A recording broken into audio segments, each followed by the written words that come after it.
નમસ્કાર દર્શક મિત્રો, @ગુજરાતમાં આપનું સ્વાગત છે। કેન્દ્રીય પ્રધાન અને ભાજપના ગુજરાત પ્રદેશ સંગઠનમાં વર્ષો સુધી સેવા આપીને આખરે રાજ્યસભામાં ચૂંટાઈને કેન્દ્રીય પ્રધાન પદે પહોંચેલા ડોક્ટર મનસુખભાઈ માંડવિયાને લેવા પાટીદારોના વર્ચસ્વવાળી ગણાતી પોરબંદર બેઠક પરથી ચૂંટણીના મેદાનમાં ઉતારવામાં આવ્યા છે। માંડવિયાને રાદડિયાના ગઢ પોરબંદર બેઠક પરથી ચૂંટણી લડાવવાનું સૌથી મોટું કારણ આ બેઠકને આમ તો ભાજપની સુરક્ષિત બેઠક ગણવામાં આવે છે, પરંતુ કેટલાક રાજકીય ગણિતો પર જો આપણે નજર કરીએ ને તો ખ્યાલ આવે છે કે આ બેઠક જીતવી એ માંડવિયા સામે પડકારજનક છે, કારણ કે આ બેઠક પર અમુક ફેક્ટર એવા છે કે જે અડચણરૂપ બની શકે છે।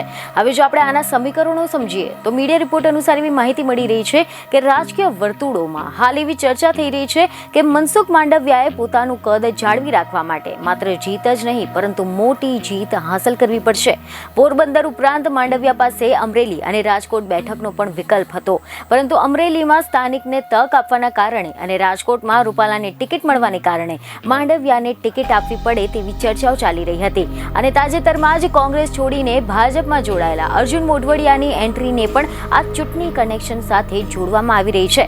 તો સાથે જ એવી ચર્ચા થઈ રહી છે કે પેટા ચૂંટણીમાં તેમની જીતની સાથે માંડવિયાની જીતમાં મોઢવાડિયાનો પણ ફાળો રહ્યો છે।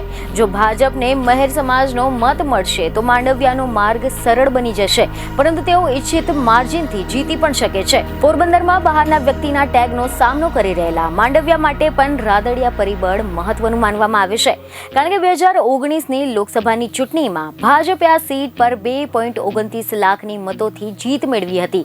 હવે જો આપણે વાત કરીએ પોરબંદર બેઠકની જ્ઞાતિના સમીકરણની, તો આ લોકસભા મતવિસ્તારમાં સૌથી વધુ મત લેવા પટેલ સમાજના છે, બીજા ક્રમે મહેર સમાજની વસ્તી આવે છે જે નિર્ણાયક સાબિત થાય એમ છે, અને ત્રીજા ક્રમે કોળી અને લુહાણા સમાજની વસ્તી આવે છે।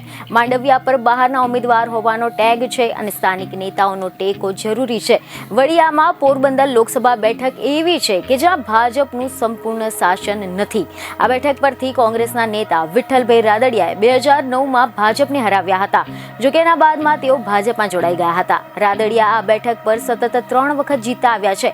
રાજકીય વર્તુળોમાં એવી ચર્ચા છે કે સ્વર્ગવાસીયા વિઠ્ઠલ રાદડિયાના પુત્ર જયેશ રાદડિયા આ બેઠક પરથી લોકસભાની ચૂંટણી લડવા માંગતા હતા। ગુજરાતમાં જ્યારે તેમને કેબિનેટ મંત્રી બનાવવામાં આવ્યા ન હતા ત્યારે પણ એવી ચર્ચા થઈ હતી કે પાર્ટી તેમને લોકસભાની ચૂંટણીમાં લડાવી શકે છે।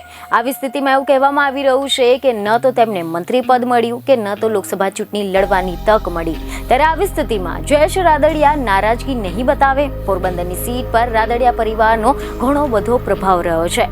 બીજને ખબરો સાથે ફરી મળીશું। ધન્યવાદ।